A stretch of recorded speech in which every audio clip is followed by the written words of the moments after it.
शालिग्राम की अद्भुत कथा सुनाने जा रही हूँ। कृपया ध्यान से सुनिएगा। सबसे पहले आपको शालिग्राम का परिचय बता देती हूँ। हिंदू धर्म में शालिग्राम शिला को स्वयं भगवान विष्णु का स्वरूप माना गया है।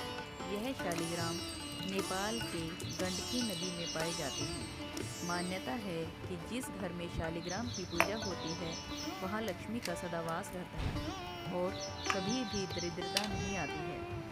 अब मैं आपको कथा इसकी सुनाती हूँ। चलिए बोले एक बार फिर मेरे साथ, विष्णु भगवान की जय।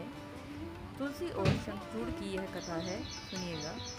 एक बार असुर राजा शंखचूड़ ने अपनी भक्ति और तपस्या से ब्रह्मा जी को प्रसन्न किया और उन्हें वरदान मिला था कि उसकी पत्नी तुलसी के पतिव्रता धर्म के कारण उसे कोई हरा नहीं सकेगा। तुलसी अति सुंदरी और महान प्रतिव्रता नारी थी।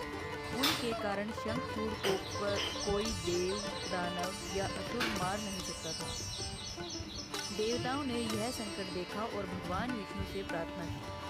भगवान विष्णु ने सोचा कि जब तक तुलसी का पतिव्रत धर्म अटूट है तब तक शंखचूड़ अजय रहेगा। इसलिए विष्णु जी ने एक ब्राह्मण का रूप धारण कर लिया और तुलसी जी के पास गए। कथा कहती है कि अंततः तुलसी का प्रतिव्रत भंग हो गया और उसी समय शंकर जी ने शंखचूड़ का वध कर दिया। जब तुलसी जी को सच्चाई का पता चला तो वे अत्यंत क्रोधित हुए। उन्होंने विष्णु जी से कहा कि हे नारायण, आपने मेरे प्रतिव्रता धर्म को भंग किया है। मैं आपको श्राप देती हूँ कि आप काले शिला रूप यानी कि वो पत्थर में परिवर्तित हो जाए और मेरा शरीर गंडकी नदी में वृक्ष बन जाएगा। आप और मैं सदा साथ रहेंगे, किंतु इस प्रकार। तब भगवान विष्णु ने प्रसन्न होकर तुलसी को आशीर्वाद दिया, हे देवी, आज से तुम तुलसी के रूप में पूजी जाओगी। तुम्हारे बिना मेरी पूजा अधूरी रहेगी और मैं शालिग्राम शिला के रूप में प्रकट रहूँगा। भक्तजन शालिग्राम और तुलसी दल से मेरी पूजा करेंगे। शालिग्राम का रहस्य। तभी से गंडकी नदी में विशेष चिन्हों वाले पत्थर मिलने लगे जिन्हें हम शालिग्राम कहते हैं। इन शिलाओं में अद्भुत आकृतियाँ होती हैं, जैसे चक्र, शंख, गदा आदि, जो विष्णु के 4 आयुधों का प्रतीक है। शास्त्र के अनुसार चक्र वाला शालिग्राम भगवान विष्णु का सुदर्शन रूप माना गया है। शंख वाला शालिग्राम विष्णु के शंखधारी रूप का प्रतीक माना गया है। गदा वाला शालिग्राम गदाधर रूप में माना गया है। पद चिन्ह वाला शालिग्राम लक्ष्मी नारायण का मिलन स्वरूप बताता है।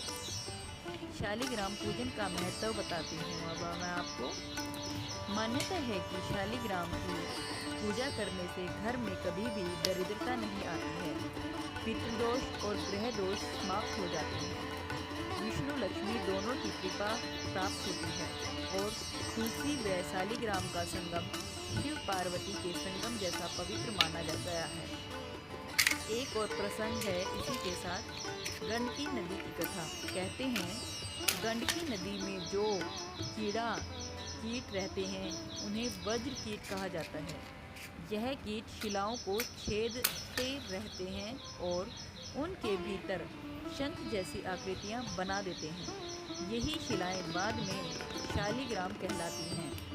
यह स्वयं भगवान की दिव्य लीला है, क्योंकि कोई साधारण कीट ऐसी अद्भुत आकृतियाँ नहीं बना सकता है, और वो भी एक पत्थर में।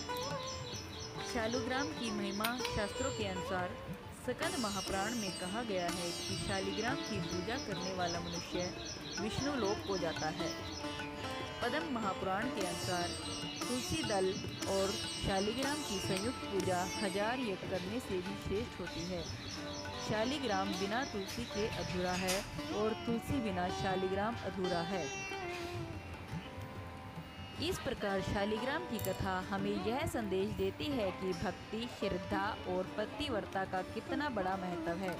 भगवान की पूजा में तुलसी और शालिग्राम का संगम पवित्रता का प्रतीक माना गया है और यह कि भगवान स्वयं भक्तों के कल्याण के लिए अलग अलग रूप धारण करते हैं, कभी शिला रूप में, कभी वृक्ष रूप में।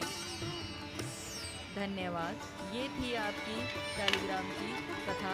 आशा है आपको अच्छी लगी होगी।